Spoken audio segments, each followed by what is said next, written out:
नमस्कार मित्रांनो, माझं नाव आहे ओम. आज सकाळची सुरुवात झाली दुकानात बसून, कारण की पप्पा गेले होते बाहेर तर आपल्याला बसायला लागलं दुकानात. आणि मग काल आणलेलं सामान आपल्याला लावायचं होतं दुकानामध्ये.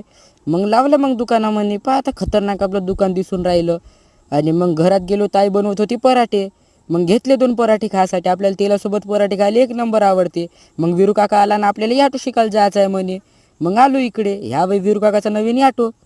मग आम्हाला काही रस्ते मारताच ये नाही, ऑटो काही चालू होय नाही. मग जसा जसा केला ऑटो चालू आणि निघालो आता आम्ही फिरायला जायसाठी.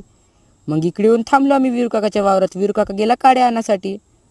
आणि ह्या पासं मी आत्ता दात घासून राहिला, ते बिन विटोबानं. आणि मग विरू काकानं मला एक आम्ही लावलं, घेतल्या गाड्यानं आलो ऑटोकडे घेऊन. ठेवल्या ऑटोतनं निघालो आता आम्ही घरी जायसाठी. ती आमची डुगू. आणि हे होय माय म्हणे पर्स, आणि याच्यात आहे म्हणे माय पच्चे. आणि मग संध्याकाळी मम्मी बनवत होती बडी आंब्याचा रस. आणि पप्पा करू लागत होते मम्मीले मदत. आणि या मग जेवण करायला.